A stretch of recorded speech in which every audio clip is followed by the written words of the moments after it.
अध्यक्ष महोदय, संयुक्त राष्ट्र की 75वीं वर्षगांठ पर मैं भारत के 130 करोड़ से ज्यादा लोगों की तरफ से प्रत्येक सदस्य देश को बहुत बहुत बधाई देता हूं। भारत को इस बात का बहुत गर्व है कि वो संयुक्त राष्ट्र के संस्थापक देशों में से एक है। आज के इस ऐतिहासिक अवसर पर मैं आप सभी के सामने भारत के 130 करोड़ लोगों की भावनाएं इस वैश्विक मंच पर साझा करने आया। अध्यक्ष महोदय, 1945 की दुनिया निश्चित तौर पर आज से बहुत अलग थी। पूरा वैश्विक माहौल, साधन, संसाधन, समस्याएं, समाधान सब कुछ भिन्न थे। ऐसे में विश्व कल्याण की भावना के साथ जिस संस्था का गठन हुआ,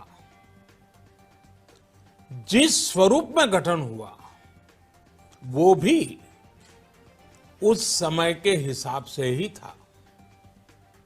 आज हम एक बिल्कुल अलग दौर में हैं। 21वीं सदी में हमारे वर्तमान की, हमारे भविष्य की आवश्यकताएं और चुनौतियां अब कुछ और है। इसलिए आज पूरे विश्व समुदाय के सामने एक बहुत बड़ा सवाल है कि जिस संस्था का गठन तब की परिस्थितियों में हुआ था, उसका स्वरूप क्या आज भी प्रासंगिक है? सदी बदल जाए और हम न बदलें तो बदलाव लाने की ताकत भी कमजोर हो जाती है। अगर हम बीते 75 वर्षों में संयुक्त राष्ट्र की उपलब्धियों का मूल्यांकन करें तो अनेक उपलब्धियां दिखाई देती हैं, लेकिन इसके साथ ही अनेक ऐसे उदाहरण भी हैं जो संयुक्त राष्ट्र के सामने गंभीर आत्ममंथन की आवश्यकता खड़ी करते हैं। ये बात सही है कि कहने को तो तीसरा विश्व युद्ध नहीं हुआ, लेकिन इस बात को नकार नहीं सकते कि अनेकों युद्ध हुए, अनेकों गृह युद्ध भी हुए। कितने ही आतंकी हमलों ने पूरी दुनिया को थर्रा कर रख दिया। खून की नदियां बहती रही। इन युद्धों में, इन हमलों में जो मारे गए वो हमारी आपकी तरह इंसान ही थे। वो लाखों मासूम बच्चे जिन्हें दुनिया पर छा जाना था, वो दुनिया छोड़कर चले गए। कितने ही लोगों को अपने जीवन भर की पूंजी गंवानी पड़ी, अपने सपनों का घर छोड़ना पड़ा। उस समय और आज भी संयुक्त राष्ट्र के प्रयास क्या पर्याप्त थे? पिछले 8-9 महीने से पूरा विश्व कोरोना वैश्विक महामारी से संघर्ष कर रहा है। इस वैश्विक महामारी से निपटने के प्रयासों में संयुक्त राष्ट्र कहां है?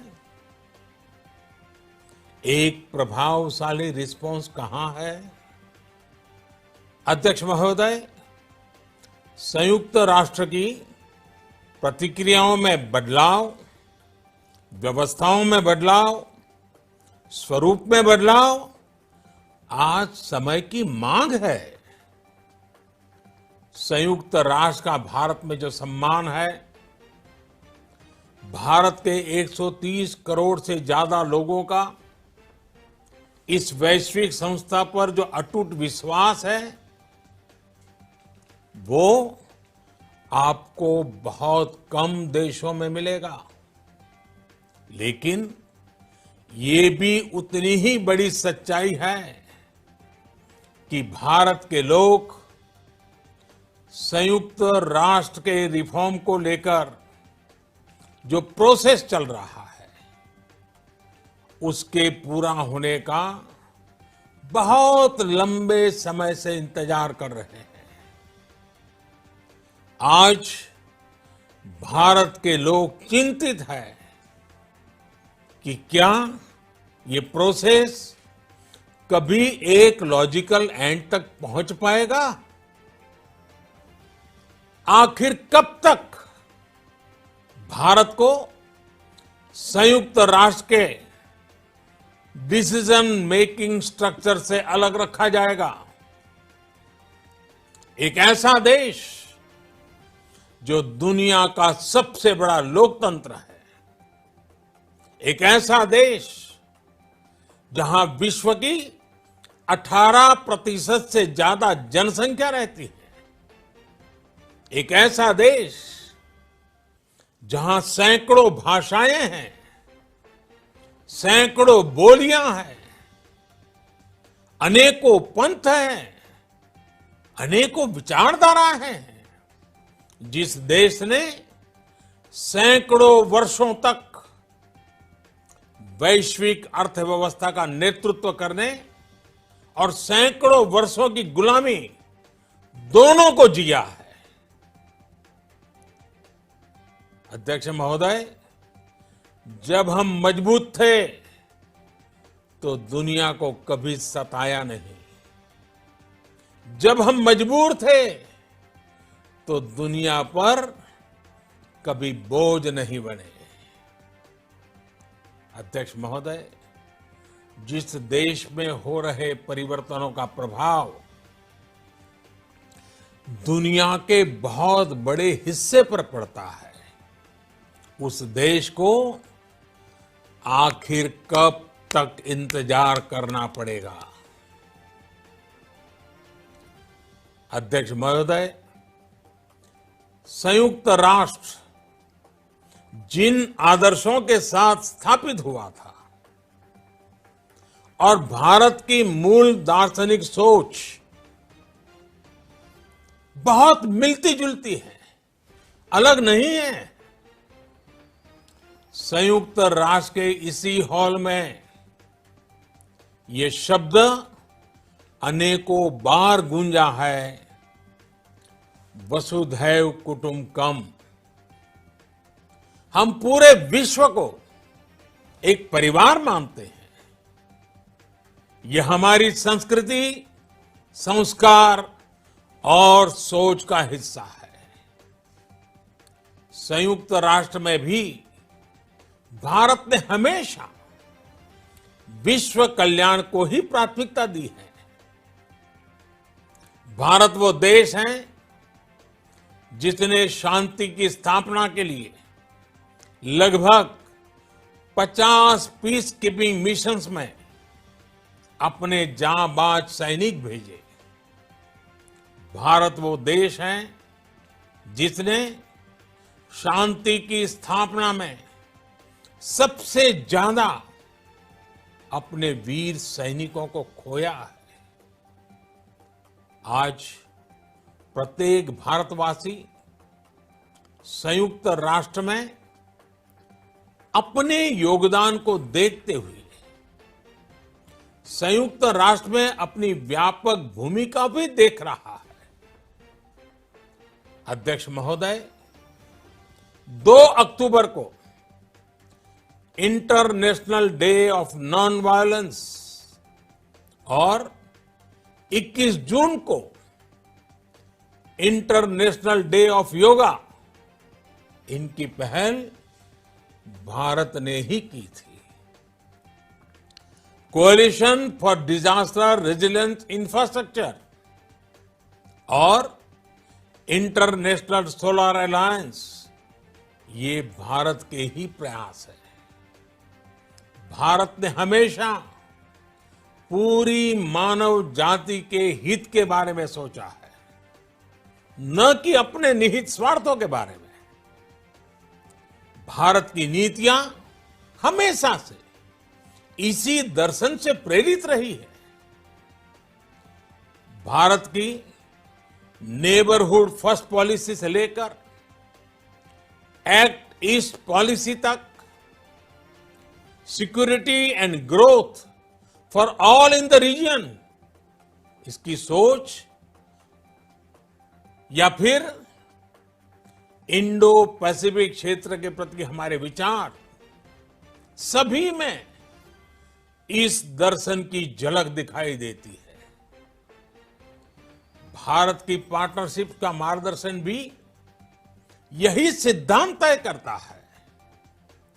भारत जब किसी से दोस्ती का हाथ बढ़ाता है तो वो किसी तीसरे के खिलाफ नहीं होती। भारत जब विकास की साझेदारी मजबूत करता है तो उसके पीछे किसी साथी देश को मजबूर करने की सोच नहीं होती। हम अपनी विकास यात्रा से मिले अनुभव साझा करने में कभी पीछे नहीं रहते। अध्यक्ष महोदय, पैंडेमिक के इस मुश्किल समय में भी भारत की फार्मा इंडस्ट्री ने 150 से अधिक देशों को जरूरी दवाइयां भेजी हैं। विश्व के सबसे बड़े वैक्सीन उत्पादक देश के तौर पर आज मैं वैश्विक समुदाय को एक और आश्वासन देना चाहता हूं। भारत की वैक्सीन प्रोडक्शन और वैक्सीन डिलीवरी क्षमता पूरी मानवता को इस संकट से बाहर निकालने के लिए काम आएगी। हम भारत में और अपने पड़ोस में फेज 3 क्लिनिकल ट्रायल्स की तरफ बढ़ रहे हैं।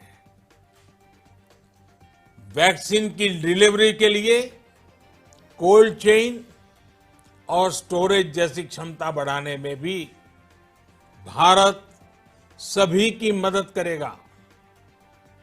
अध्यक्ष महोदय, अगले वर्ष जनवरी से भारत सुरक्षा परिषद के अस्थायी सदस्य के तौर पर भी अपना दायित्व निभाएगा। दुनिया के अनेक देशों ने भारत पर जो विश्वास जताया है, मैं उसके लिए सभी साथी देशों का आभार प्रकट करता हूं। विश्व के सबसे बड़े लोकतंत्र होने की प्रतिष्ठा और इसके अनुभव को हम विश्व हित के लिए उपयोग करेंगे। हमारा मार्ग जन कल्याण से जग कल्याण का है। भारत की आवाज हमेशा शांति, सुरक्षा और समृद्धि के लिए उठेगी। भारत की आवाज मानवता, मानव जाति और मानवीय मूल्यों के दुश्मन आतंकवाद, अवैध हथियारों की तस्करी, ड्रग्स, मनी लॉन्ड्रिंग के खिलाफ उठेगी। भारत की सांस्कृतिक धरोहर, संस्कार, हजारों वर्षों के अनुभव हमेशा विकासशील देशों को ताकत देंगे। भारत के अनुभव, भारत की उतार चढ़ाव से भरी विकास यात्रा विश्व कल्याण के मार्ग को मजबूत करेगी। अध्यक्ष महोदय, बीते कुछ वर्षों में रिफॉर्म, परफॉर्म, ट्रांसफॉर्म इस मंत्र के साथ भारत ने करोड़ों भारतीयों के जीवन में बड़े बदलाव लाने का काम किया है।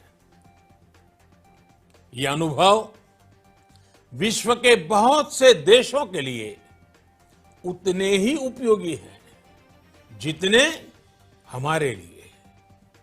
सिर्फ 4-5 साल में 400 मिलियन से ज्यादा लोगों को बैंकिंग सिस्टम से जोड़ना आसान नहीं था, लेकिन भारत ने ये करके दिखाया। सिर्फ 4-5 साल में 600 मिलियन लोगों को ओपन डेफिकेशन से मुक्त करना आसान नहीं था, लेकिन भारत ने ये करके दिखाया। सिर्फ 2-3 साल में 500 मिलियन से ज्यादा लोगों को मुफ्त इलाज की सुविधा से जोड़ना आसान नहीं था, लेकिन भारत ने ये करके दिखाया। आज भारत डिजिटल ट्रांजैक्शन के मामले में दुनिया के अग्रणी देशों में है। आज भारत अपने करोड़ों नागरिकों को डिजिटल एक्सेस देकर एम्पावरमेंट और ट्रांसपेरेंसी सुनिश्चित कर रहा है। आज भारत वर्ष 2025 तक अपने प्रत्येक नागरिक को टीबी से मुक्त करने के लिए बहुत बड़ा अभियान चला रहा है। आज भारत अपने गांवों के 150 मिलियन घरों में पाइप से पीने का पानी पहुंचाने का अभियान चला रहा है। कुछ दिन पहले ही भारत ने अपने 6 लाख गांवों को ब्रॉडबैंड ऑप्टिकल फाइबर से कनेक्ट करने की बहुत बड़ी योजना की शुरुआत की है। अध्यक्ष महोदय, पैंडेमिक के बाद बनी परिस्थितियों के बाद हम आत्मनिर्भर भारत के विजन को लेकर आगे बढ़ रहे हैं। आत्मनिर्भर भारत अभियान ग्लोबल इकोनॉमी के लिए भी एक फोर्स मल्टीप्लायर होगा।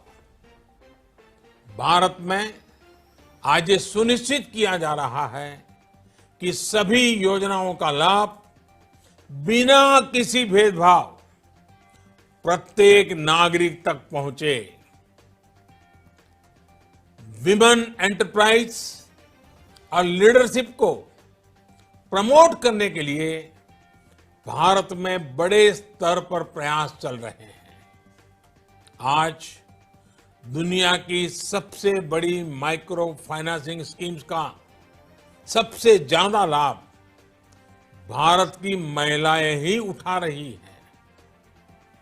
भारत दुनिया के उन देशों में से एक है जहां महिलाओं को 26 वीक्स की पेड मैटरनिटी लीव दी जा रही है। भारत में ट्रांसजेंडर्स के अधिकारों को सुरक्षा देने के लिए भी कानूनी सुधार दिए गए हैं। अध्यक्ष महोदय, भारत विश्व से सीखते हुए, विश्व को अपने अनुभव बांटते हुए आगे बढ़ना चाहता है।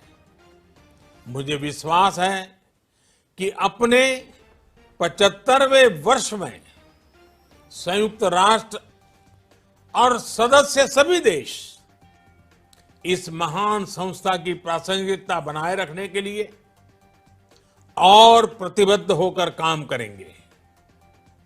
संयुक्त राष्ट्र में संतुलन और संयुक्त राष्ट्र का सशक्तिकरण विश्व कल्याण के लिए उतना ही अनिवार्य है। आइए संयुक्त राष्ट्र के 75वें वर्ष पर हम सब मिलकर अपने आप को विश्व कल्याण के लिए एक बार फिर समर्पित करने का प्रण लें। धन्यवाद।